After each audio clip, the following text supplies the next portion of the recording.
Всем привет, с вами Карина и самый опасный канал на ютубе. В одном из предыдущих видео меня в комментариях попросили снять сюжет на тему «Мужик должен», и это показалось мне интересным. Я прочитала несколько книг, изучила огромное количество статей в интернете, перечитала кучу различных мнений, пересмотрела десятки видео и пришла к выводу, что все плохо. Потому что если современные теории относительно взаимоотношения полов верны, а они удивительно точно прикладываются к нашей реальности, то нам с вами, а именно нашему миллениуму поколению, придется очень непросто. Но обо всем по порядку, и я с радостью представляю спонсора нашего сегодняшнего видео.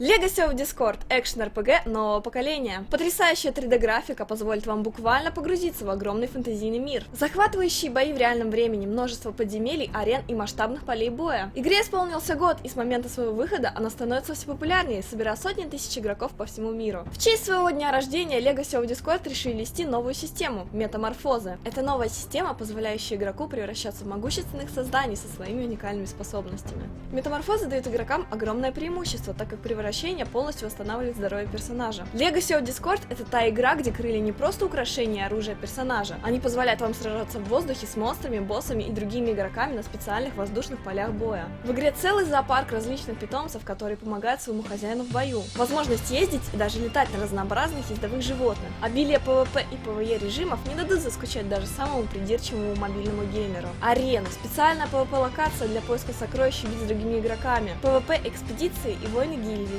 Любители повоевать с монстрами ждет огромное количество основных игровых глав, а также мировые боссы и небесное царство, где можно летать. В общем, с Legacy of Discord соскучиться нереально. Качайте и присоединяйтесь, ссылочки в описании.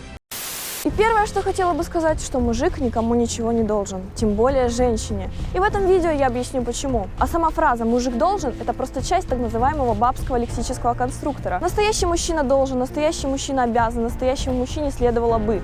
Манипуляция. Сюда можно подставить что угодно, что нужно женщине в данный момент от мужчины.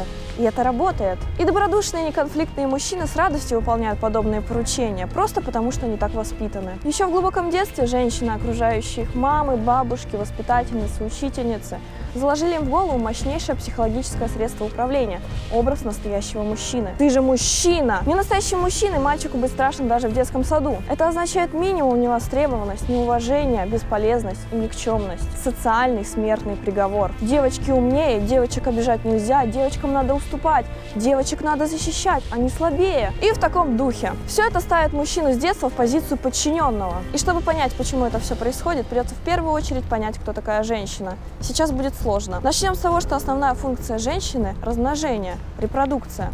Для этого женщине необходимо найти самца. И тут начинается самое интересное. Все дело в том, что человеку современного вида всего несколько десятков тысяч лет. Это ничтожно мало по сравнению с существованием человека в целом. И именно поэтому инстинкты людей безнадежно отстают от прогресса цивилизации. Мир изменился слишком быстро. Между жизнью в пещере и просмотром ютубчика прошло ничтожное количество времени в масштабах эволюции. Формировавшиеся сотнями тысяч лет инстинктивно-биологические программы не успели полностью измениться и подстроиться под нашу текущую реальность. И поэтому последние несколько тысяч лет идет самая настоящая эволюционная гонка. Социумы, которые лучше других справляются с подавлением животных инстинктов и используют вместо этого рассудок, всегда побеждают. Потому что на охоте или войне с другими группами в первую очередь важна взаимопомощь и слаженность действий.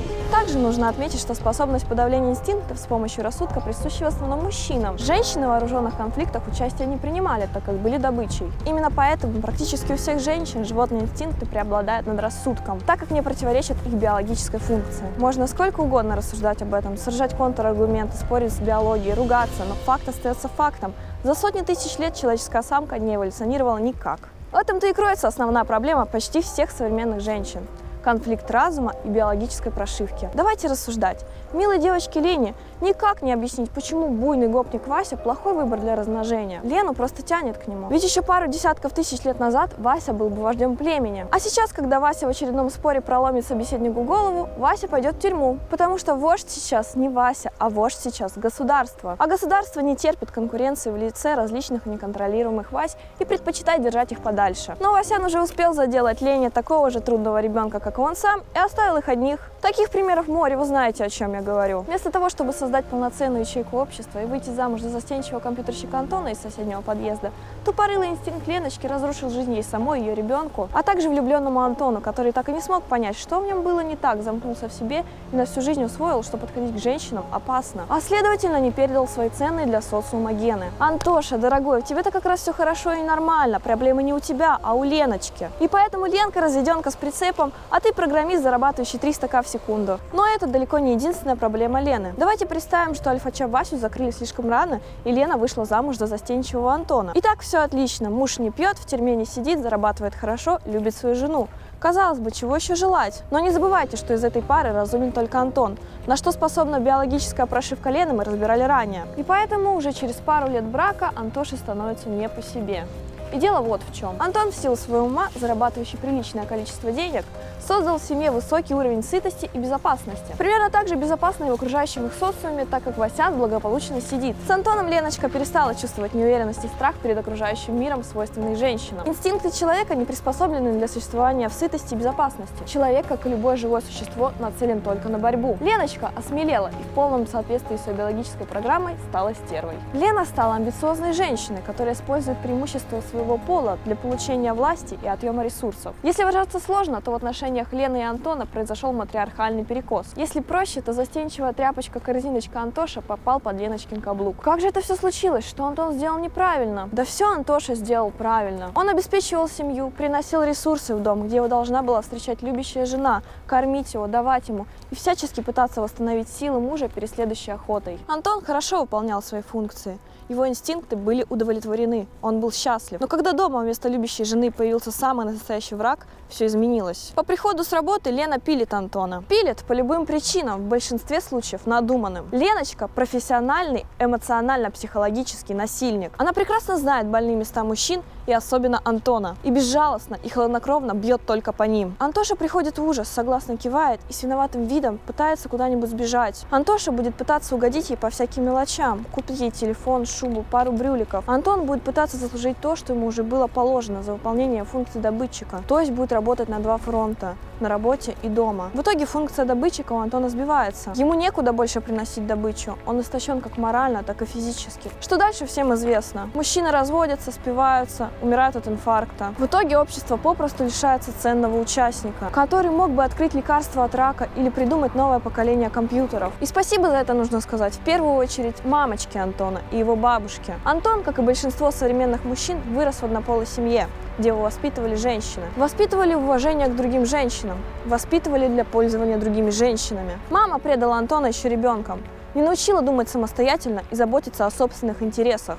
В этом случае женская солидарность становится выше интересов собственного сына. Ведь в случае реального объяснения матерью женских методов управления, она рискует потерять над ним контроль. А это значит, что предательство матерью собственного сына – это хладнокровное, спланированное и осознанное действие. Вы понимаете, что в угоду интересам какой-то выжившей из ума агрессивной тетки и ее старухи-мамаши мы, возможно, сейчас не колонизируем Марс, не делаем кучу всего того, что могли бы сделать. Заботливые мамочки воспитывают новые поколения сыночек-корзиночек, которых женщины даже за мужчин не считают, предпочитая уже другие страны за более сильными и брутальными самцами. И это на самом деле было бы очень смешно, как смешно смотреть на человека, пилящего ножки кресла, на котором он сидит. Но на нем сидим мы все. Подобный матриархальный перекос на протяжении всей истории человечества приводил общество к катастрофическим последствиям. Приходило другое племя, перебивало оставшихся слабых мужчин, захватывало женщин в рабство и, собственно, конец. Ведь злобная агрессивная тетка на пару со старой коргой не пойдут воевать с шашкой наголо. Это не женская компетенция. Когда случатся войны, стихийные бедствия или реальные проблемы,